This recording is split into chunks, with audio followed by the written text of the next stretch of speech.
What's up, everyone? Today I'll be showing you how to get your daily intake in your water, your food, calories, all that stuff. This is pretty confusing. It was very confusing to me, especially for a long time till I started to kind of just learn more about the numbers, some of the recommendations, and just putting everything together. So me personally, I do not count my calories. I do not pay attention to none of that. I just know what to eat and what not to eat. If you can go by that guide, you won't have to count calories. If you were eating the right foods, calories shouldn't be the thing that you worry about. But if you're eating bad foods, you need to worry about your calories. So let me break it down real quick. So first I started off with the water intake. Now I'm basing it on a person that's 200 pounds. Why 200? Because that's an easy number to kind of come up with your calorie intake and all that stuff. So with water intake, you want to get your weight. This person is 200 pounds. You want to divide that by 2. And that gives me my number in ounces. So this person should drink at least 100 ounces per day for their daily intake. Now, for their calorie intake per day, so if they want to lose weight or lose healthy weight, you want to get that number, their weight, which is 200 pounds, multiply that by 10. But what if they want to gain weight? Multiply that maybe by 12 or, add 15. See what that number come around. And sometimes, especially with calories, you got to play around with it because this is not contributing to this person's height. This is just a general number right here. And most calculators you might see online is general. It do not put like your height estimation, how much activity and so forth. So for healthy weight loss, I put 10. So 200 times 10 equals 2,000 calories per day. So that's ideal for that person that want to lose weight at a gradual, easy pace. Now with the carb intake, so a lot of people get carbs confused. You got your complex carbs, then you got your simple carbs. Simple carbs are usually your bad carbs. It's simple because it do not have layers of macronutrients, micro. It do not have no fiber, no antioxidants that protects you from the glucose. When you get your complex carbs, you have your fiber, antioxidants, your nutrients, everything that protects you from that glucose, which allows you to have a slower breakdown within your body. So you won't have a spike. So usually foods like vegetables, fruits, beans, nuts, grains, oats, stuff like that, your whole natural foods are considered complex and they are recommended. So I'm putting a number based off the whole foods because this is what I want you to eat. If you going under my plans, this is what I'm pointing you to, whole foods. So if you was to get, for this person that's 200 pounds, 125 grams per meal of whole foods is ideal. Now, the reason why I multiply this by 4, because every 4, and let me get this right. So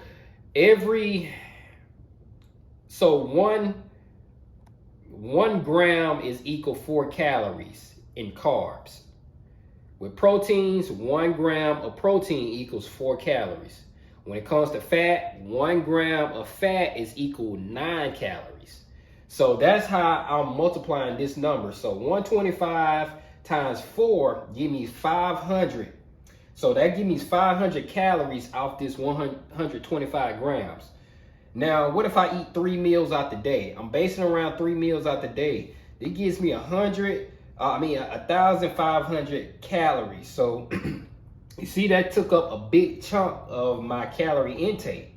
This took up almost 75% because on a plate, I want you to eat 75% of whole foods anyway. So you have another 500 to spare. So this is what you're going to get out of your protein and your fats. So with your protein intake, based off a 200-pound person, you want to multiply 200 times 0.36. It's a weird number. You can even do about 3. That gives you close to that same range. So if I was to get 72 grams of protein per day, this gives me at least 288 calories from protein alone. So I estimated 200 to 300 because that's close to 300. So that gives me a close to 300 calories from protein. Now, if you got different goals, like you want to build more muscle, yes, of course, up this. I would say really up this up to maybe 500, gradually up it. This will help you out with building muscle, building more, putting more weight on you. Now, when it comes to fat, 10% of your calorie intake, your total calorie intake should be from a healthy fat. Not your bad fats, but your healthy fats. So that can be your avocado, olive oil, flaxseed oil, your nuts. Healthy fats, not the stuff that you get out of processed meats. So your healthy fats should come up to at least 200 calories, because if I was to do my numbers, if I was to get my numbers right, and this keeps me in line because I know I need to do 2,000 calories. So what I did 10% of 2,000, that gives me 200. So I divided that by 9, because every 1 gram equals to 9 calories of fat. So I divided this number by 9, and that gives me 22 grams of fat per day. Is it per day? I think that's per day. Yeah, 22 grams per day. So if you can break that down in maybe 3, so if you're eating 3 meals, that gives you around, let's say 7, close to 7.3 or something like that. 7.3 grams of fat. Excuse me. But this is just ideal. This is not specific, but this just give you an idea on how to play with numbers. Put your own weight in and see what numbers you get. If you want to lose healthy weight, multiply by 10. If you want to gain weight, or you want to maintain, multiply by 12. If you want to gain weight, multiply by 15.